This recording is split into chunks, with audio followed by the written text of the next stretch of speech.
بسم الله الرحمن الرحيم. يا بني إسرائيل اذكروا نعمتي التي أنعمت عليكم وأوفوا بعهدي أوف بعهدكم وإياي فارهبون. وآمنوا بما أنزلت مصدقا لما معكم ولا تكونوا أول كافر به ولا تشتروا بآياتي ثمنا قليلا وإياي فاتقون.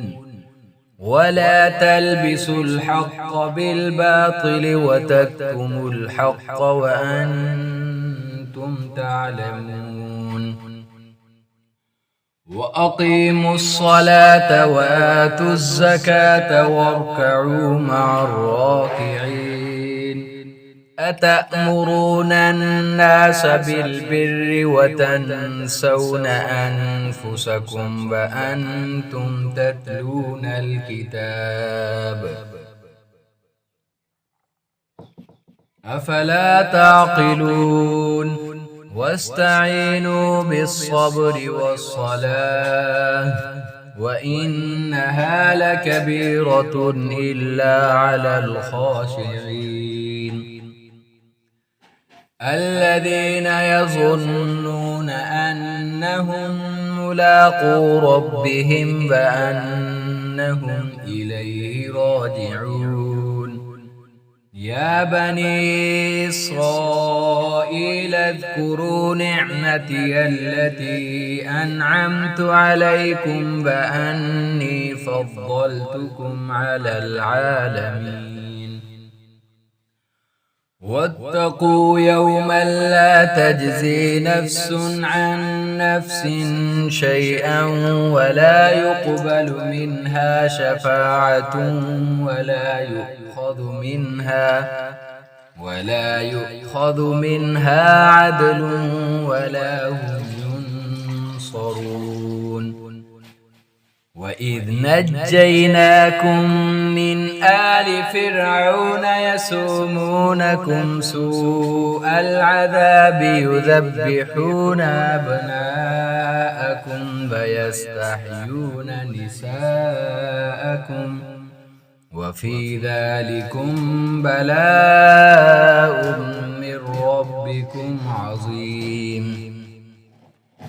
وإذ فرقنا بكم البحر فأنجيناكم وأغرقنا آل فرعون وأنتم تنظرون. وإذ واعدنا موسى 40 ليلة ثم اتخذتم العجل من بعده وأنتم ظالمون ثم عفونا عنكم من بعد ذلك لعلكم تشكرون. وإذ آتينا موسى الكتاب والفرقان لعلكم تهتدون. وإذ قال موسى لقومه يا قوم إنكم ظلمتم أنفسكم باتخاذكم العجل فتوبوا إلى بارئكم فاقتلوا أنفسكم ذلكم خير لكم عند بارئكم فتاب عليكم إنه هو التواب الرحيم. وإذ قلتم يا موسى لن نؤمن لك حتى نرى الله جهرة فأخذتكم الصاعقة وأنتم تنظرون ثم بعثناكم من بعد موتكم لعلكم تشكرون.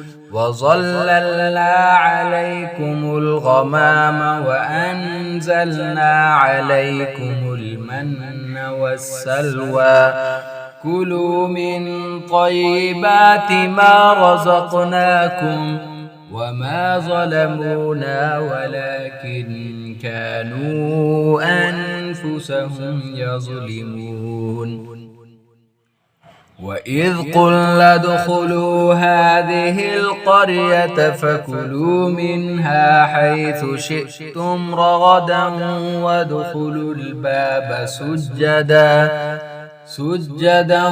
وقولوا حطة نغفر لكم خطاياكم فسنزيد المحسنين فبدل الذين ظلموا قولا غير الذي قيل لهم فأنزلنا على الذين ظلموا رجزا من السماء بما كانوا يفسقون